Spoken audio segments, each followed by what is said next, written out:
Have you ever gazed at the stars on a clear night and wondered how God could take your most tangled flaws, the schemes, the family betrayals, the desperate flights into the unknown, and forge them into something as vast and unbreakable as a nation's foundation?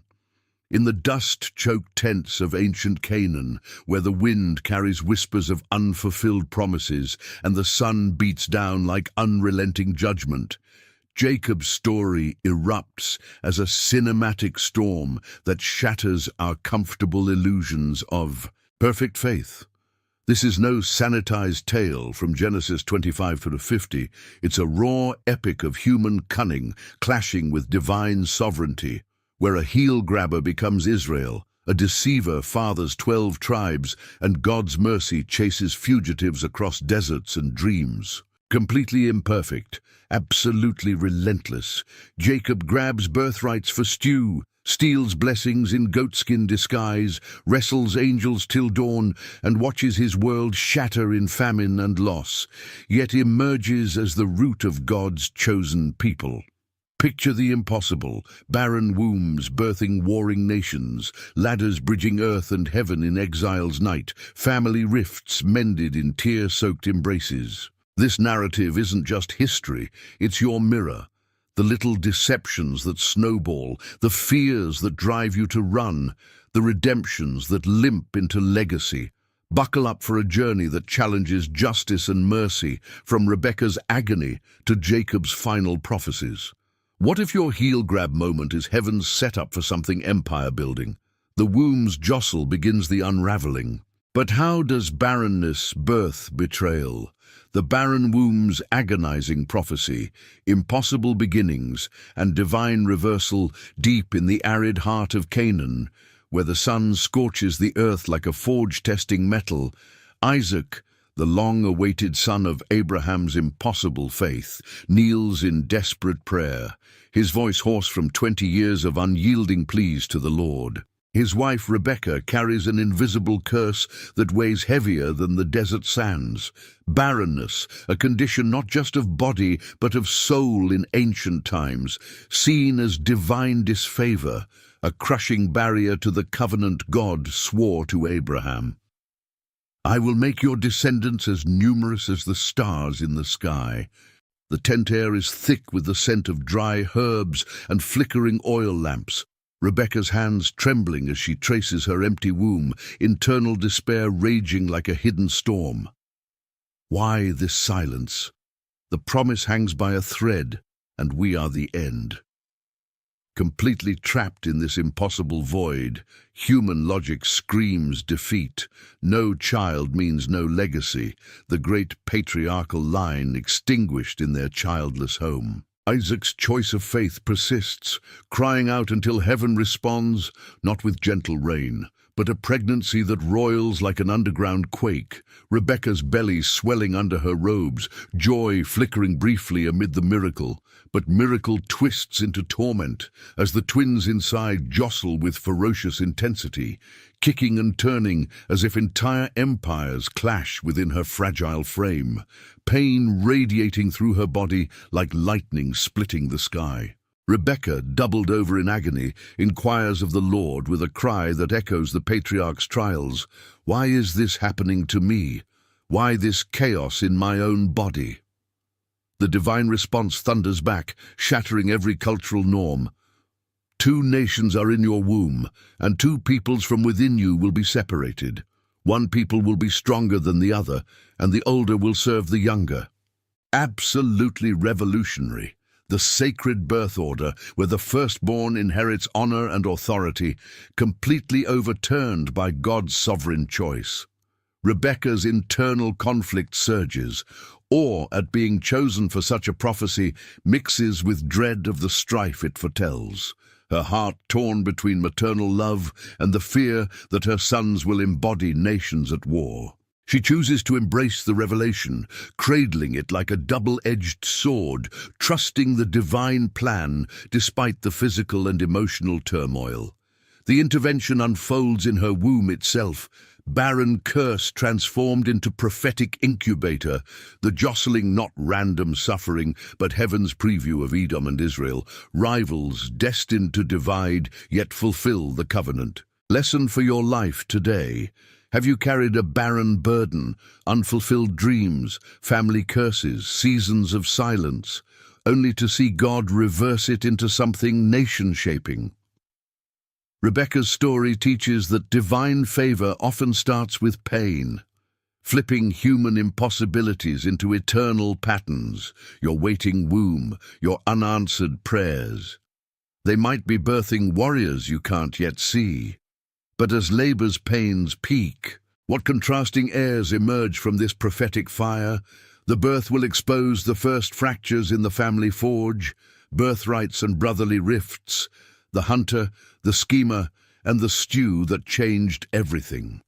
The labor tent pulses with the metallic tang of blood and sweat, Rebecca's screams cutting through the Beersheba night like arrows from a hunter's bow, the encampment outside frozen in tense anticipation as midwives urge her on. Contractions grip her like the jaws of a desert lion, and finally the first twin bursts forth, red as the raw, sun-baked earth of Edom, his entire body covered in a thick, hairy garment like a wild beast emerging from primal chaos. They name him Esau, the hairy one, his lusty cries demanding the world, foreshadowing a life of untamed fields, impulsive hunts, and raw strength. But then, in a gesture that defies creation's order, the second twin follows, his tiny hand firmly grasping Esau's heel as if yanking destiny from its rightful place. Jacob, the heel grabber, the supplanter, enters clutching at what should be his brothers alone, his smoother form hinting at the quiet, calculating nature that will define him. Isaac, 60 years etched into his face like canyon lines, cradles them both, a father's pride swelling amid the chaos, but an undercurrent of tension ripples through the air, like a stone disturbing still water. The contrast is immediate and visceral. Esau's ruddy, hairy vigor screams of the open wild, while Jacob's grip speaks of domestic intrigue, already positioned to trip up his brother in the race for inheritance. As the boys grow into men, their paths diverge, like rivers splitting from a single source, Esau becoming a skillful hunter, a man of the open country.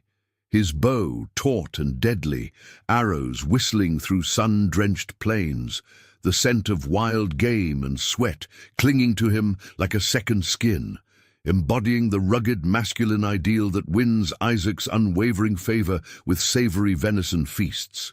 Jacob, in stark, dramatic contrast, remains content among the tents, quiet, introspective, his hands more at home stirring pots of stew over flickering fires than drawing bows, his mind a labyrinth of sharp calculations and unspoken ambitions. Rebecca loves him fiercely, seeing in his thoughtful gaze the fulfillment of God's womb prophecy, while Isaac's partiality for Esau sows discord like weeds in fertile soil, a timeless poison that fractures brotherly bonds and warns of favoritism's destructive power. Esau's internal conflict simmers beneath his bravado, firstborn pride masking a profound carelessness towards sacred things, his impulses ruling like wild horses. Jacob wrestles with envy and opportunity, his shrewdness a tool that both elevates and isolates him from genuine connection. The turning point ignites in a seemingly trivial incident that reverberates eternally. One blistering afternoon, Esau stumbles in from a fruitless hunt, body racked with hunger, voice hoarse and desperate. "Quick, let me have some of that red stew. I'm famished, about to drop dead right here." The aroma wafts temptingly, lentils thick and savory, bread warm and crusty, taunting his primal need. Jacob's eyes gleam with calculated opportunity. "First, sell me your birthright." Esau's turmoil flashes, pride versus survival, but he scoffs with exaggerated despair. "Look, I'm about to die. What good is the birthright to a corpse like me?" He swears the oath hastily, devours the meal ravenously, wipes his mouth and rises, despising his sacred inheritance utterly, as if it were worthless chaff scattered by the wind. Jacob chooses to seize the moment with unwavering determination, internalizing the spiritual mantle, the position of honor, responsibility, and divine blessing as his own, seeing it as the first step toward fulfilling the prophecy. The divine intervention is subtle, yet profound. God permits the human folly to play out, the birthright exchange becoming a powerful symbol of Esau's recklessness and Jacob's opportunistic grasp, laying the foundation for the covenant heir while highlighting the cost of despising eternal things. Lesson piercing for today. What stew are you trading your birthright for in your own life? That quick fix in your career, the tempting shortcut in relationships, the instant gratification that erodes your long-term legacy. Esau's impulsiveness serves as a stark warning, while Jacob's shrewd action shows that even flawed ambition can align with heaven's will, turning a moment of weakness into positioning for greater purposes. Your family favoritism, your hidden envies, they plant seeds that can grow into nations or ruins, but God's sovereignty weeds the garden. But as the brothers' paths harden like baked clay, what dying father's call will ignite the ultimate betrayal? The blessing's savory deceit approaches, and it will fracture the family forever. The blind patriarch's deception, goatskins, lies, and irrevocable destiny. Isaac's tent grows dimmer with the haze of advanced age, the air heavy with the scent of aged linens and the faint herbal smoke from a dying lamp, his eyes clouded like mist over a forgotten well as blindness and mortality close in. Frail but determined, he summons his firstborn Esau, voice weak yet commanding. "My son." "Yes, father? I am old now, and I do not know the day of my death. Take your weapons, your bow and quiver, and go out to the field to hunt game for me. Prepare for me the delicious food I love, and bring it to me to eat, so that I may bless you before I die." And as the blessing looms enormous in the patriarchal world, not casual words of affection, but a prophetic act of power, irrevocable as engraved stone, conferring material prosperity, political dominion, and spiritual authority upon the recipient and his descendants, shaping the course of families and nations for generations. Esau, heart-stirred by filial duty and the anticipation of favor, nods and departs into the open fields. His steps, purposeful and swift, bow slung over his shoulder, unaware of the divine drama unfolding in his absence.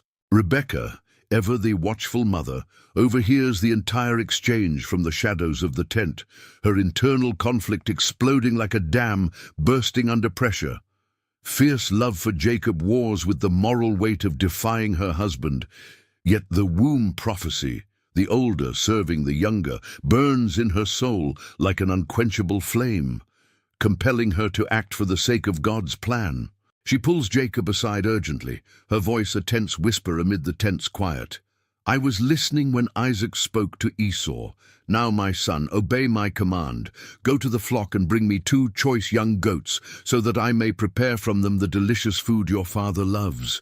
Then take it to your father to eat, that he may bless you before the Lord before he dies." Jacob's hesitation surges immediately, not from a sudden moral awakening, but from the raw fear of discovery and its consequences. "But my brother Esau is a hairy man, and I am a smooth man. What if my father touches me? I shall appear to be mocking him and bring a curse upon myself and not a blessing."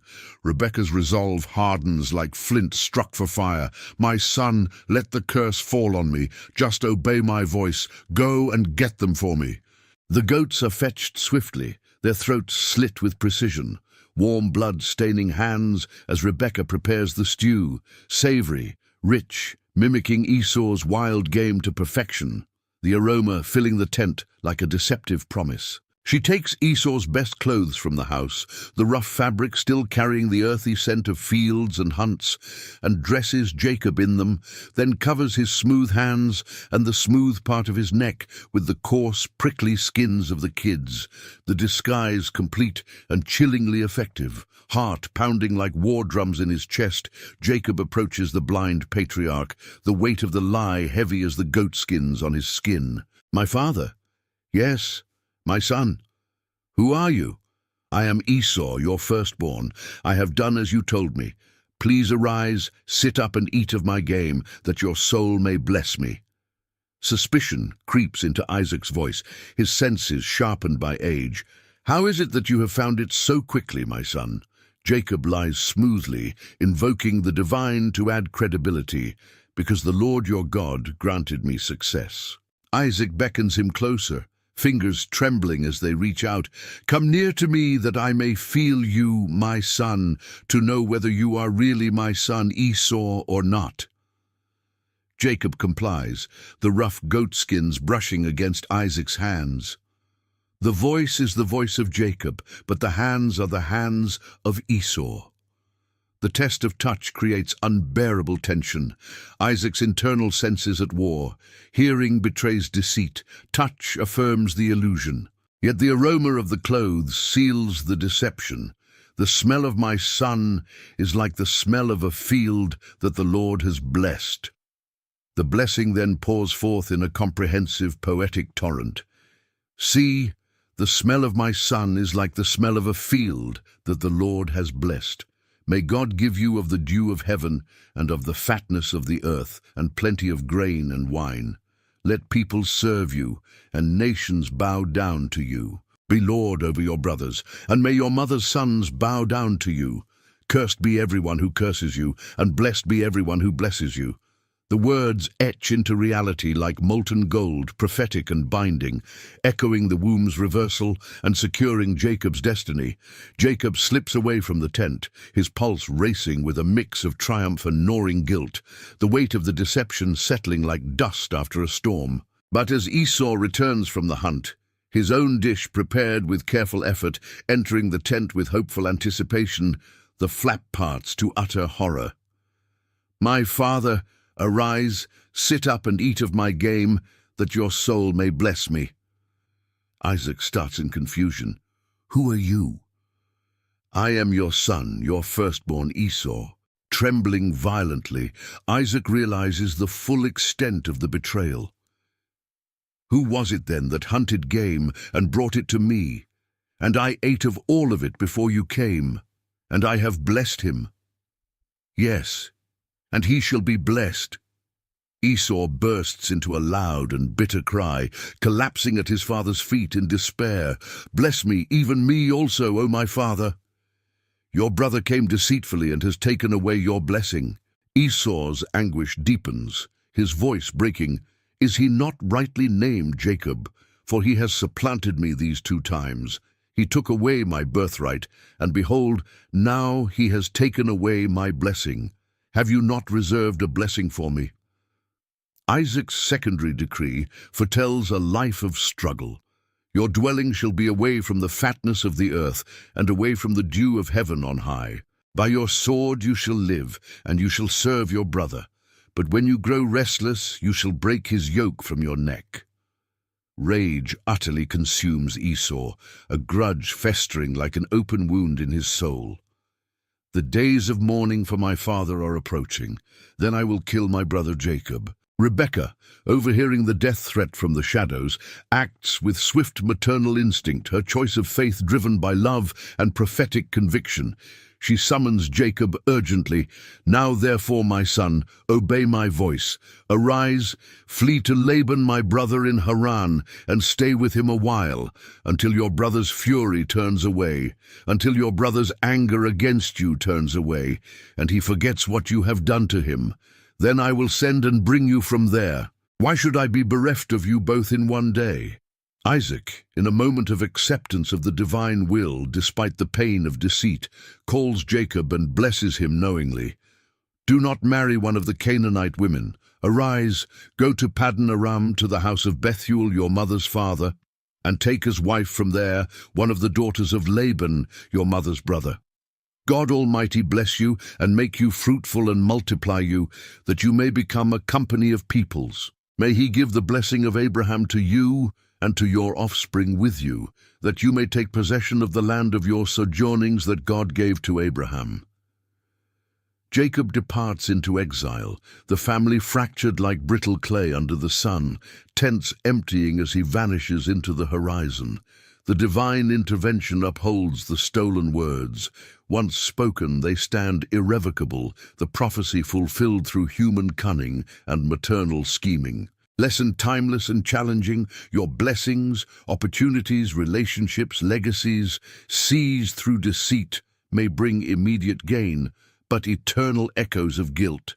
Yet God weaves even the thief's threads into his grand tapestry, turning curses into covenants that endure. Have you ever supplanted someone in your pursuit of what you thought was yours, only to flee the fallout? Jacob's deception teaches that mercy pursues the runaway deceiver, while justice bends to the sovereign plan. Your family grudges, your stolen moments, they can scar, but redemption limps after you. Yet, as Jacob wanders alone under the vast judging stars, what vision from heaven will bridge his guilt to grace? The night of the stone pillow approaches, and it will illuminate the path ahead in ways he never imagined. Exile's ladder and Haran's tangled webs, dreams, love, and the deceiver deceived. The road to Haran unfurls like an endless winding serpent through barren hills and dusty plains. Jacob steps heavy with the burden of the stolen blessing and the shadow of Esau's vengeful rage. The hot wind whipping sand into his eyes, as if the land itself weeps for the fractured family he leaves behind. He reaches a certain place as the sun dips low on the horizon, painting the rocks in fiery oranges and deep purples, exhaustion crashing over him like a relentless wave from the Jordan. For the first time in his life, he is utterly alone, no protective tents, no scheming mother, no favored brother to contend with. The sun sets, plunging the world into darkness, and he stops for the night, gathering one of the rough stones there as a pillow, its cold, unyielding surface pressing against his head like a reminder of his hard-hearted choices. The ground is hard and unforgiving beneath him, the vast sky above a canopy of indifferent stars that seem to mock his isolation. The context is completely desperate. A fugitive from his own blood, legacy in jeopardy, human alliances shattered by his own hand, the weight of divine promise feeling distant as the home he fled. Internal conflict rages in Jacob's soul. Guilt over the deception gnaws at him like a thorn in his side. Fear of Esau's sword chills his bones to the marrow. Doubt whispers that God's covenant was meant for the worthy, not a heel-grabber like him who manipulates for gain. Yet in this profound vulnerability, he chooses a fragile surrender, lying down to sleep amid the unknown, his mind a whirlwind of regrets and fleeting hopes. Sleep descends like a merciful veil, but dreams erupt with cosmic intensity and awe-inspiring clarity. He sees a stairway, no, a ladder of shimmering light, resting firmly on the earth, its top reaching impossibly to the infinite heavens.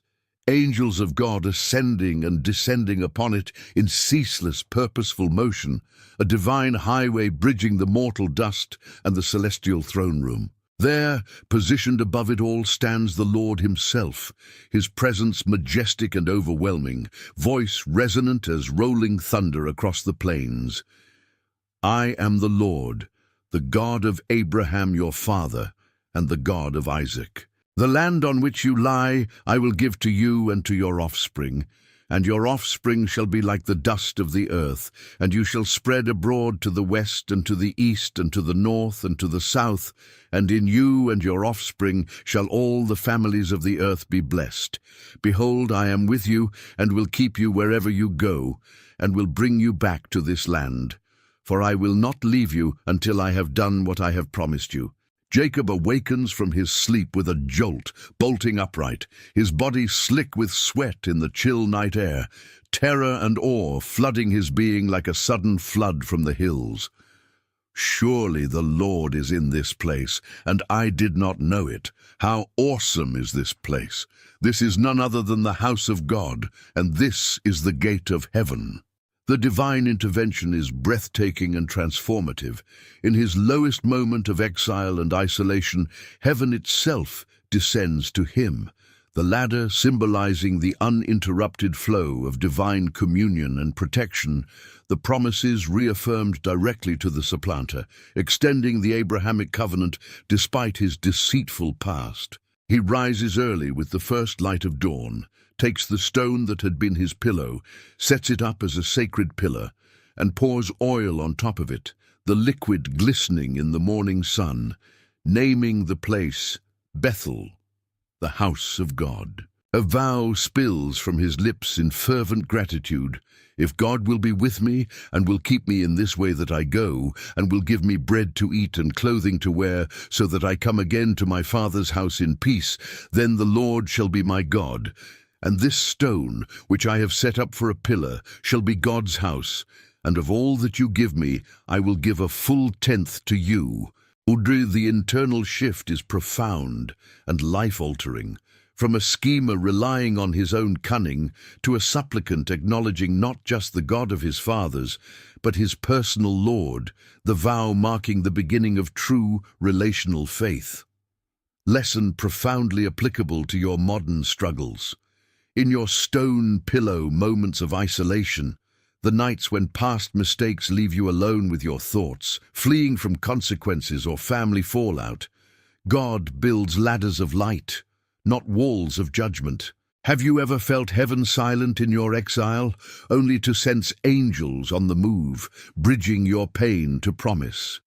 Jacob's dream teaches that divine pursuit never ceases. God's presence turns ordinary ground into sacred portals, and his promises chase the runaway with unwavering faithfulness. Your fears, your flights from Esau's in your life, they are invitations to Bethel, where vows become anchors. But as the pillar of Bethel fades into the distance behind him, the wells of Haran beckon with the promise of refuge and love. What tangled webs of family and labor await the transformed fugitive in a land of strangers? The journey presses on, and the deceiver is about to taste his own medicine. Haran's wells of deceptive love, labor, rivalry, and the cycle of betrayal.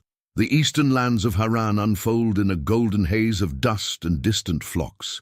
Jacob's weary feet carrying him onward through parched fields until he arrives at a well in the open country. 3 flocks of sheep lying patiently beside it, a massive stone covering its mouth like a sealed tomb guarding hidden waters. The shepherds cluster together, their voices a low, idle murmur under the relentless midday sun. My brothers, where are you from? We are from Haran. Do you know Laban, the grandson of Nahor? We know him. Is he well? He is well, and here comes his daughter Rachel with the sheep. She appears then, Rachel, Laban's youngest, a shepherdess with a lovely figure and beautiful countenance that cuts through the arid scene like fresh water breaking a drought, her presence radiant and commanding as she herds her father's sheep. Jacob's heart leaps within him, a surge of unexpected strength flooding his limbs. He approaches the well, rolls the massive stone away single-handedly, his muscles straining against the weight, dust rising in swirling clouds, and waters Laban's sheep with effortless determination and care. Their eyes meet in that moment, a spark igniting across the dusty air. He kisses her on the cheek, tears streaming hot down his face as he declares with emotion, I am your kinsman, the son of Rebekah, your father's sister. Rachel runs to tell her father, her steps light and urgent. Laban hears the news, hurries out to meet Jacob, embraces him warmly with strong arms. You are my bone and my flesh. He brings him home to the tent, and Jacob recounts all these things that have happened to him. The context is one of weary arrival in foreign soil, the exile's isolation yielding to the comfort of familial ties, but undercurrents of opportunity, risk, and potential deception swirl like the dust around the well. Internal conflict brews in Jacob's soul. A deep longing for belonging and stability clashes with the caution born from his own past cunning, memories of deceiving his father making him wary of this new family and its hidden motives. Hospitality flows generously like the waters Jacob drew, Laban saying, with a calculating glint in his eye, "Because you are my kinsman, should you therefore serve me for nothing? Tell me, what shall your wages be?" He has 2 daughters, the elder, Leah, with eyes that are weak and tender like the soft light of dawn fading. The younger, Rachel, beautiful in form and appearance, her grace as captivating as a desert oasis. Jacob's love fixes upon Rachel completely and immediately. "I will serve you 7 years for your younger daughter Rachel." Laban agrees with a nod. "It is better that I give her to you than to any other man. Stay with me." So Jacob serves 7 years for Rachel, and they seem to him but a few days because of the love he had for her, the time passing in a blur of labor and longing. The wedding feast gathers all the people of the place, joyous and raucous with music and laughter, but as evening falls, deception's dark veil descends. Laban takes Leah to Jacob in the bridal tent, and Jacob lies with her, unaware in the shadows of the switch. Morning light stabs through the tent flap, revealing the truth. "What is this you have done to me? Did I not serve with you for Rachel? Why then have you deceived me?" Laban replies with feigned custom, "It is not so done in our country to give the younger before the firstborn. Complete the week of this one, and we will give you the other also in return for serving me another 7 years." Jacob, the great deceiver, now deceived himself, grits his teeth and endures, finishing the bridal week with Leah and then receiving Rachel as wife, loving her more than Leah, and working yet another 7 years for Laban. The irony bites deep. The heel-grabber tastes his own medicine, his favoritism for Rachel mirroring the parental split that scarred his youth, perpetuating cycles of rivalry and pain. Internal turmoil explodes for the sisters. Leah, unloved yet dutiful, bears children in silent hope. Rachel, beloved but barren, envies with a fire that consumes her, crying out to Jacob, "Give me children, or I die." The children arrive amid a storm of rivalry and desperation, Leah conceiving first and bearing Reuben. "The Lord has looked upon my affliction, for now my husband will love me." Then Simeon, "Because the Lord has heard that I am hated, he has given me this son also."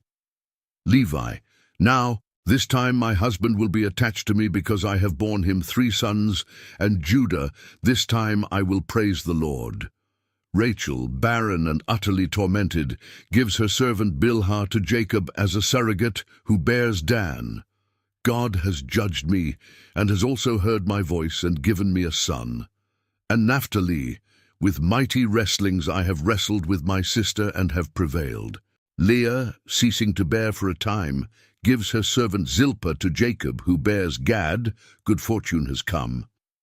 And Asher, "Happy am I, for women have called me happy." Leah conceives again, "Issachar, God has given me my wages because I gave my servant to my husband." And Zebulun, "God has endowed me with a good endowment. Now my husband will honor me because I have borne him 6 sons." Finally, God remembers Rachel, opens her womb, and she bears Joseph. "God has taken away my reproach. May the Lord add to me another son like this." The divine intervention weaves through the barrenness and rivalry. God opens wombs in his timing, turning sisterly competition into the multiplication of the 12 tribes, fulfilling the promise of numerous offspring despite the human strife and favoritism. Jacob's wealth grows through shrewd management of the flocks, proposing to take only the speckled and spotted animals. He uses peeled branches in the watering troughs to influence breeding, his herds multiplying enormously under what seems divine favor, the strong and healthy animals marking his prosperity. Laban's sons resent this utterly. Jacob has taken everything that was our father's, and from what was our father's, he has gained all this wealth. God speaks to Jacob in the stillness of the night. Return to the land of your fathers and to your kindred, and I will be with you. Jacob calls Rachel and Leah to the field away from Laban's ears. I see your father's countenance is not favorable toward me as it was before, but the God of my father has been with me. You know that I have served your father with all my strength. Yet your father has cheated me and changed my wages 10 times, but God did not permit him to harm me. For it was shown to me in a dream how God has blessed me because of you. The wives agree wholeheartedly. Whatever God has said to you, do. Jacob's choice of faith is clear. Obey the call to return home, risking Laban's wrath and the uncertainty of the road, gathering his family and possessions in secret. They flee during the time of sheep shearing, putting his children and wives on camels, driving all his livestock ahead, along with all the goods he had acquired in Paddan Aram, to go to the land of Canaan to his father Isaac. Rachel steals her father's household gods, clutching them as ties to her past and perhaps as talismans for protection. Jacob deceives Laban by not telling him of the departure, fleeing with all he has, crossing the Euphrates River and heading for the hill country of Gilead. Laban is told on the 3rd day that Jacob has fled. He pursues for 7 days and overtakes him in the hill country of Gilead. But God comes to Laban in a dream by night and warns him, "Take care not to speak to Jacob, either good or bad." The confrontation crackles with tension on Gilead's hills. Laban accuses Jacob bitterly. "What have you done? You have stolen my heart by fleeing secretly and have not told me, for I would have sent you away with mirth and songs, with tambourine and lyre. Why did you steal my gods?" Jacob, allowing a full search of the camp, declares, "With whomever you find your gods, he shall not live. In the presence of our kinsmen point out what I have that is yours, and take it." Rachel sits on the household gods in the camel's saddle, feigning impurity. "Let not my lord be angry that I cannot rise before you, for the way of women is upon me." The search yields nothing. Jacob's frustration erupts in a passionate defense.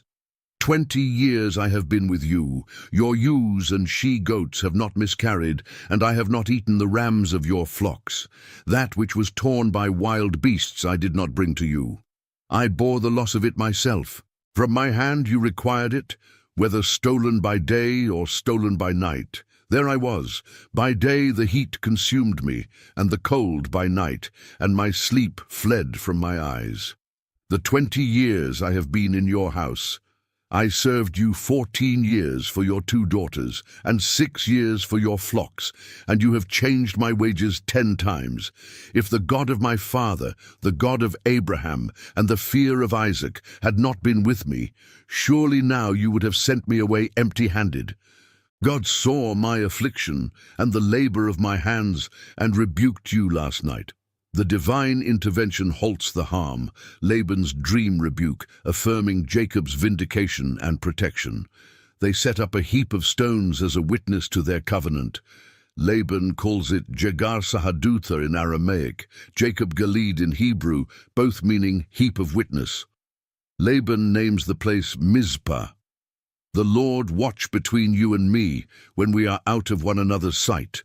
They eat together, Laban kisses his grandchildren and daughters, blesses them, and returns home the next morning. Lesson piercing and practical. Your Haran seasons of unfair labor, bosses who change the rules, rivalries that steal joy, barren wombs in career or family. God multiplies through redeemed cunning, breaking deceit cycles when you obey the call to leave. Have you ever toiled for 7 years in love or work, only to be deceived, yet see heaven provide double? Jacob's tangled webs teach that boundaries heal old wounds, and buried idols pave the way for return. Your Laban-like cheats. God watches from Mizpah, but as Laban vanishes into the horizon, angels greet Jacob at Mahanaim. What shadow of vengeance from Esau looms next? Angels, terror, and the Jabbok wrestle. Fear's grip and transformation's limp. The journey homeward resumes under a sky pregnant with both promise and peril. Jacob going on his way as the angels of God meet him once more. Ethereal forms flanking his path like divine escorts, a reminder of heaven's constant vigilance. He names the place Mahanaim, 2 camps, his own company doubled by God's heavenly host, reassurance flickering in the midst of uncertainty.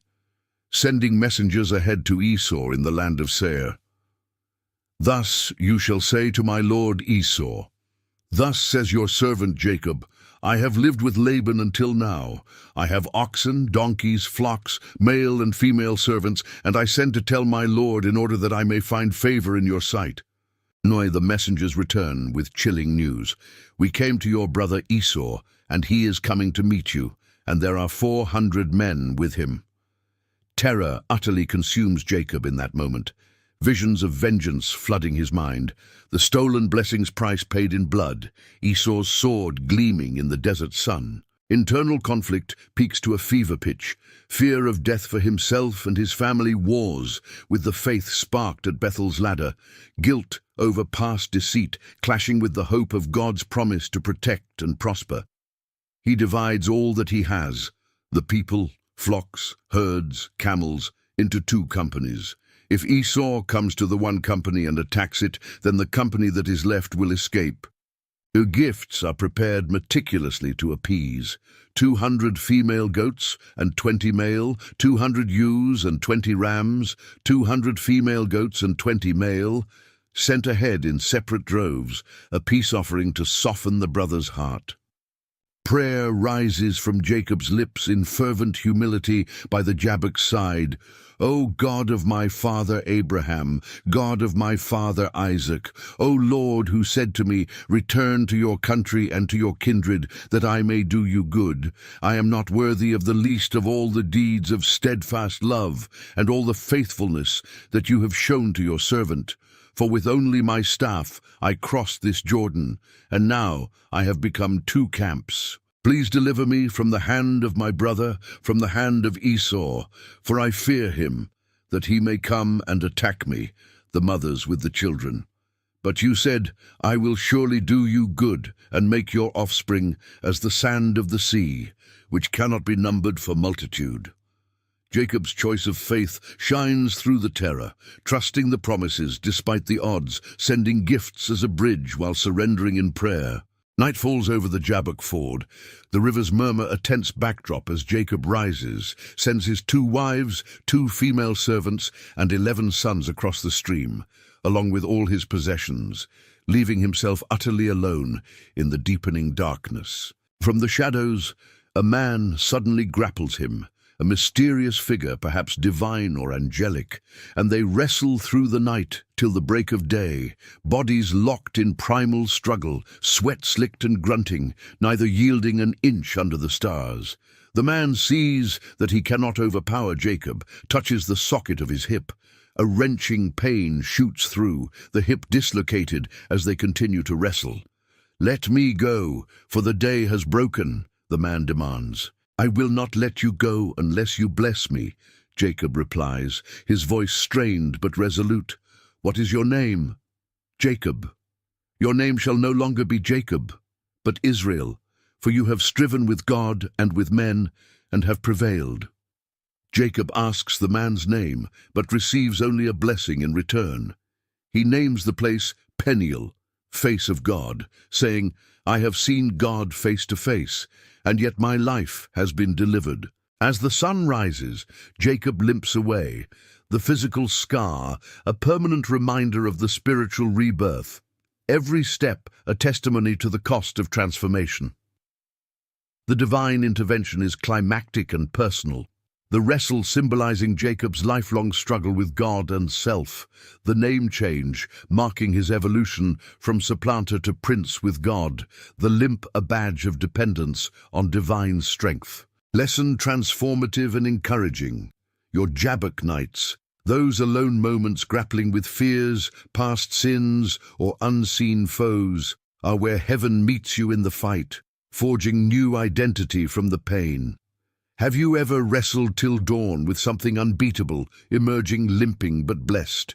Israel's struggle teaches that persistence in the divine encounter births princes from plotters, and God's touch, though wounding, delivers victory.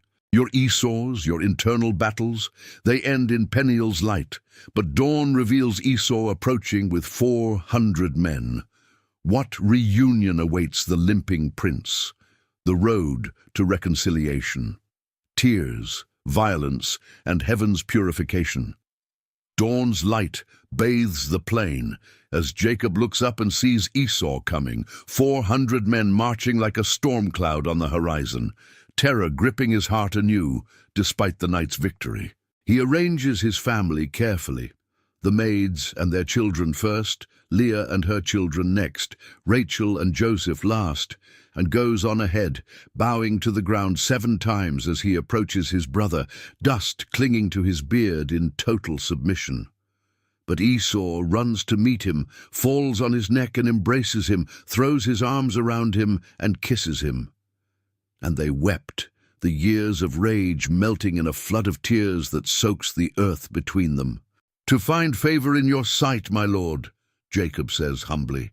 Esau replies with surprising generosity, "I have enough, my brother.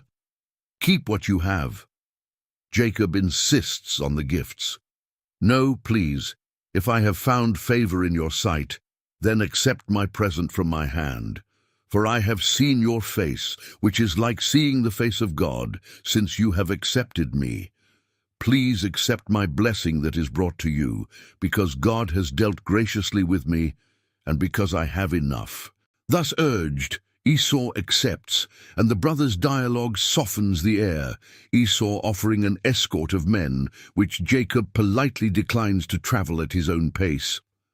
They part on amicable terms, Esau returning to Seir, Jacob journeying to Sukkoth, where he builds shelters for himself and booths for his livestock, the place named for the temporary peace.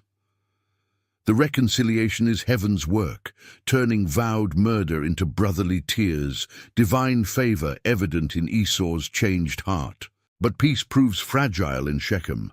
Jacob arrives safely at the city in Canaan, camps within sight, buys the plot of land from the sons of Hamor, the father of Shechem, for 100 pieces of money, and erects an altar there, calling it El Elohe Israel, God, the God of Israel. Dinah, the daughter Leah had borne to Jacob, goes out to see the women of the land, her curiosity innocent and youthful. Shechem, the son of Hamor the Hivite, prince of the region, sees her, takes her, and lies with her by force, violating her. But his soul is drawn to Dinah. He loves the young woman and speaks tenderly to her. He says to his father Hamor, "Get me this girl as wife." Hamor goes to Jacob and his sons. "The soul of my son Shechem longs for your daughter. Please give her to him as wife. Intermarry with us. Give your daughters to us, and take our daughters for yourselves. You shall dwell with us, and the land shall be open to you. Dwell and trade in it and get property in it." Jacob's sons come in from the field when they hear, and the men are indignant and very angry because he had done something outrageous in Israel by lying with Jacob's daughter. Such a thing ought not to be done. Internal conflict rages in the brothers. Grief for their sister's violation wars with a burning rage for justice, opportunity for vengeance twisting their hearts. Simeon and Levi, the most hot-tempered, lead the response. "Should he treat our sister like a prostitute?" They say to Hamor and Shechem, "This is not possible. We cannot give our sister to one who is uncircumcised, for that would be a disgrace to us. Only on this condition will we agree with you, that you will become as we are, by every male among you being circumcised. Then we will give our daughters to you, and we will take your daughters to ourselves, and we will dwell with you and become one people. But if you will not listen to us and be circumcised, then we will take our daughter and be gone." Hamor and Shechem agree eagerly, their hearts set on the alliance, and every male in the city is circumcised. On the 3rd day, when they are still in pain, Simeon and Levi enter the city unopposed, swords drawn, and slay every male, Hamor and Shechem first, then plundering the city, taking Dinah from Shechem's house, seizing flocks, herds, donkeys, whatever was in the city and in the field, all their wealth, all their little ones and wives, taking captive everything in the houses. Jacob's horror explodes. You have brought trouble on me by making me a stench among the inhabitants of the land, the Canaanites and the Perizzites.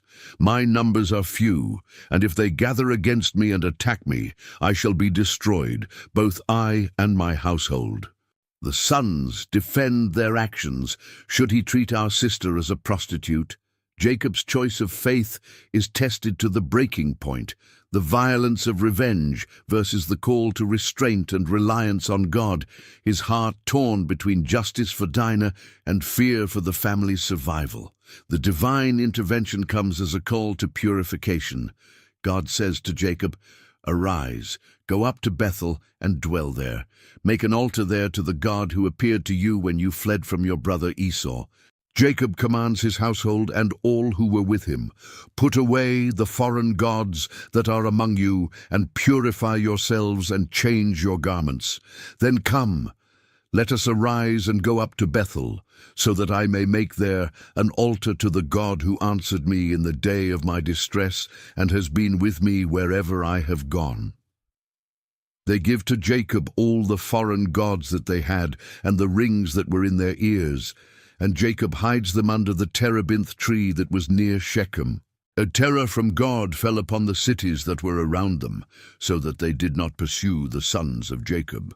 Jacob comes to Bethel, Luz, and pitches his tent there. He builds an altar and calls the place El Bethel, because there God had revealed himself to him when he fled from his brother. Deborah, Rebekah's nurse, dies and is buried under an oak below Bethel. They call it Alon Bakuth. God appears to Jacob again and blesses him. "Your name is Jacob. No longer shall your name be called Jacob, but Israel shall be your name." So he called his name Israel, and God said to him, "I am God Almighty. Be fruitful and multiply. A nation and a company of nations shall come from you, and kings shall come from your own body. The land that I gave to Abraham and Isaac I will give to you, and I will give the land to your offspring after you." The pillar Jacob set up at Bethel is poured with oil, and the place is confirmed as sacred. Lesson deeply applicable. Your Dinah moments, innocence violated, rage cycles spinning out of control, demand a Bethel purification where idols are buried and garments changed for renewal. Have you ever avenged a wrong only to fear the backlash, making your name a stench in your world? Jacob's violent sons teach that human justice often stinks, but God's call to altars and name changes renews the path. Your family violations, your vengeful impulses, they can destroy, but heaven's terror protects the obedient. Cycles of violence break in purification, but as Bethel's altar smokes, what labor loss and sin shadow the covenant road, Rachel's sorrowful birth and Reuben's forbidden step, grief and fractured firstborn. Rites from Bethel, the family journeys toward Ephrath, Bethlehem, the road winding through familiar hills, but Rachel suddenly goes into labor with great difficulty, her cries echoing across the plains like a lament for the promise's cost. The midwife urges her through the agony, "Do not fear, for you have another son." As she breathes her last in the throes of childbirth, she names him Ben-Oni, son of my sorrow, her voice fading into silence. Jacob, grief-stricken, renames him Benjamin, son of the right hand, and buries her on the way to Ephrath, setting up a pillar on her grave that stands as an eternal marker of loss. The grief utterly crushes Jacob, the woman he labored 14 years for, the love that sustained his exile, gone in the miracle of birth, leaving Joseph and Benjamin as bittersweet remnants of their Haran years. Internal sorrow deepens like a well in drought. The favoritism he showed Rachel now echoes in his pain, the legacy marred by death's shadow, reminding him of his own mother's deceptions and the cost of divided loves. They press on to the region where Israel dwells, but another fracture strikes. Reuben, the firstborn, goes in and lies with Bilhah, Jacob's concubine, an act of presumption and power grab that defies the family order. Israel hears of it, the knowledge burning like salt in a wound. Reuben's choice, impulsive assertion of rights, sows discord, his internal ambition clashing with respect for his father's authority. The divine intervention is silent at first, allowing the sin to unfold, but its consequences loom in the future blessings, where Reuben's bed will cost him preeminence. Lesson poignant and warning: even in promise's fruitfulness, death and sin shadow the path. Your joys mixed with losses, firstborn privileges forfeited by forbidden steps. Rachel's grave and Reuben's bed teach that heaven holds the right hand through sorrow. But ambition unchecked fractures inheritance. Have you lost a Rachel in your journey, only to see God rename the pain? Favoritism's echoes warn, guard your steps. But Mamre's tents call. What patriarchal farewell unites the brothers once more? Mamre's mourning and the rise of Joseph, the coat of favoritism and dreams of dominion. Jacob finally comes home to his father Isaac in Mamre, near Kiriath Arba, Hebron, the place where Abraham and Isaac had dwelt as sojourners, the air heavy with the scent of olive groves and ancient memories. Isaac lives a full 180 years, old and satisfied, then breathes his last and is gathered to his people. His sons Esau and Jacob bury him together in the cave of Machpelah, a brief moment of unity and mourning that mends the old rift if only for a day. The narrative shifts to Joseph, Jacob's favorite son, born to him in his old age, the child of beloved Rachel, whom he loves more than all his other sons, making for him an ornate robe, full of colors and patterns that symbolize his elevated status. When his brothers see that their father loves him more than all the brothers, they hate him and cannot speak peaceably to him, the robe becoming a visible banner of favoritism that stings like salt in their wounds. Joseph's internal confidence grows, but so does his brother's jealousy. He dreams first of sheaves in the field, his standing upright while his brothers bow down to it, and shares it with them, provoking scorn. Are you indeed to reign over us, or are you indeed to rule over us? Then another dream, the sun, moon, and 11 stars bowing down to him. He tells it to his father and brothers, and they hate him even more for it, though Jacob rebukes him gently, but keeps the saying in mind, pondering its meaning. The brothers' internal envy festers like a boil ready to burst. Joseph's favored position and prophetic visions taunt their own unremarkable lives, turning sibling rivalry into murderous plot. They see him from afar approaching. Here comes this dreamer. Come now, let us kill him and throw him into one of the pits. Then we will say, some wild beast has devoured him, and we will see what will become of his dreams. Reuben, the eldest, intervenes to save him. Let us not take his life, shed no blood, throw him into this pit here in the wilderness, but do not lay a hand on him. Planning to rescue him later and restore him to their father, Joseph arrives. They strip him of his robe, the colorful garment torn away, and throw him into the empty pit, its sides smooth and unforgiving. But the Midianite traders pass by, and Judah speaks up. What profit is it if we kill our brother and conceal his blood? Come, let us sell him to the Ishmaelites, and let not our hand be upon him, for he is our brother, our own flesh. His brothers agree, pulling Joseph up from the pit and selling him for 20 shekels of silver to the Ishmaelites, who take him down to Egypt. They take Joseph's robe, slaughter a goat, dip the robe in the blood, and bring it to their father. This we have found. See now whether it is your son's robe or not. Jacob recognizes it and tears his clothes, puts sackcloth on his loins, and mourns for his son many days. A fierce animal has devoured him. Truly Joseph is torn to pieces. I shall go down to Sheol to my son, mourning. All his sons and daughters rise to comfort him, but he refuses to be comforted, saying, No, I shall go down to Sheol to my son, mourning. Thus his father wept for him. The divine intervention threads through the tragedy.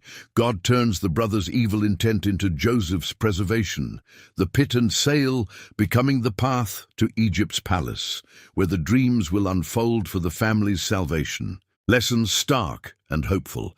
Favoritism's coat can poison relationships, turning brothers into sellers of dreams, but God redeems the pits of betrayal into platforms of providence. Have you worn a colorful robe that sparked envy, only to be stripped and thrown into a pit of hardship? Joseph's story teaches that heaven collects the tears, turning family hate into global blessing. Your dreams bowed down, wait for the bow from above. But as Jacob mourns in sackcloth, famine's shadow falls. What hidden brother rules the grain that saves?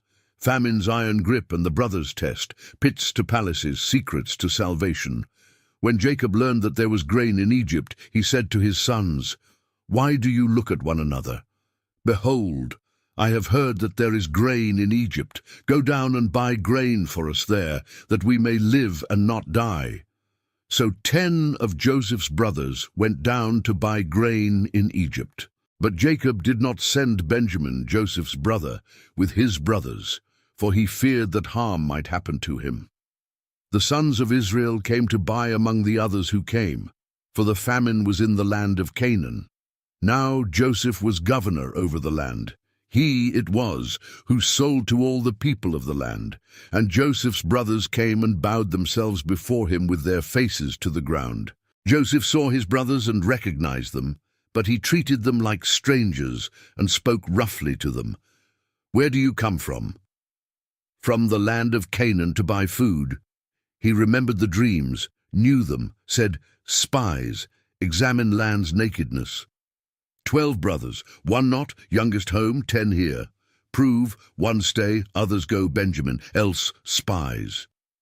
Bin Simeon, grain, silver sacks. To Canaan, silver returned, gods. Jacob, sons deprived, Joseph gone, Simeon bound, Benjamin too, all against me. Reuben, pledge sons, not bring kill too. Judah, send surety I, bear sin forever, famine consumes, delay not. Jacob, if must, take best, balm, honey, spices, myrrh, pistachios, almonds, double silver, return mistake. Take brother, almighty mercy man, release brothers Benjamin, bereaved, bereaved. Go. Joseph sees Benjamin, commands feast. Simeon outdine, Benjamin 5 portions. Depart.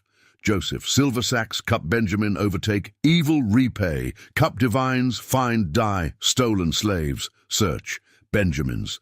Judah pleads, slave me not, brother, father's soul clings, boy, grey hairs Sheol evil if not. Joseph's heart breaks, weeps, reveals, I, Joseph, God sent ahead save lives, 5 famine years, not you, God good eyes. Hurry, father, son Joseph, God Lord Egypt, come Goshen, dwell near children, grandchildren, flocks. Provide, destitute not. Brothers terrified, carts, tell Jacob, Joseph lives ruler.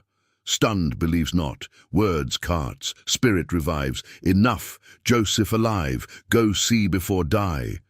Beersheba, sacrifice, God night. Jacob, fear not Egypt, great nation there. Descend with, bring up, Joseph eyes close. Chariots Goshen, Joseph arms father weeps long. Israel, ready die seen alive. Pharaoh land Goshen, presents Jacob Pharaoh. Blesses Pharaoh, old. 130 pilgrimage, few difficult, fathers not. Blesses out. Dwell Goshen, acquire, fruitful, multiply. Jacob 17 years, 147 life. Sick, Joseph Ephraim, Manasseh. Not see, God showed. Adopts, Reuben, Simeon mine, offspring yours. Hands cross, Ephraim greater, bless heaven fruitfulness, company peoples. Israel bless, you Israel bless.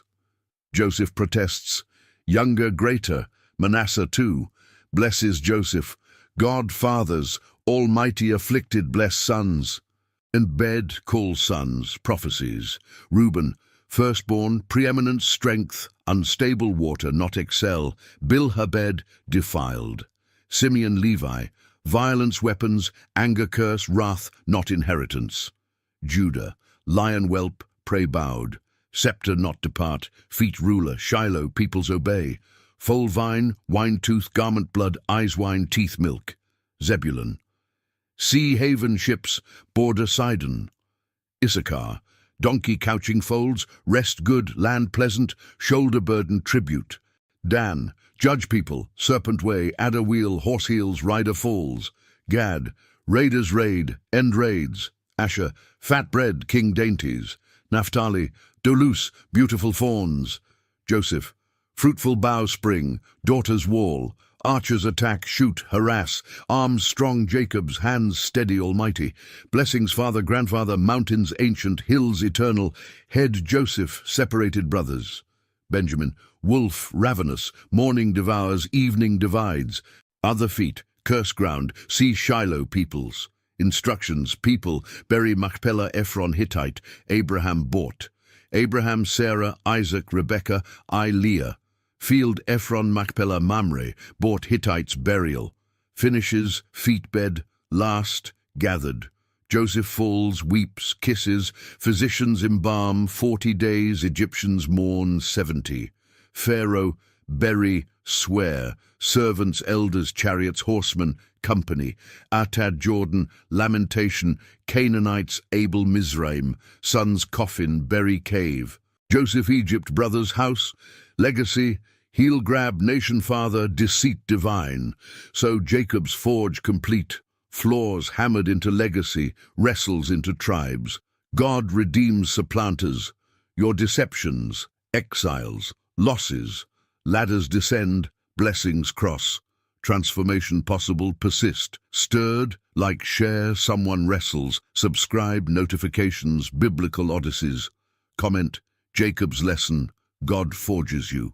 Next, slings echo,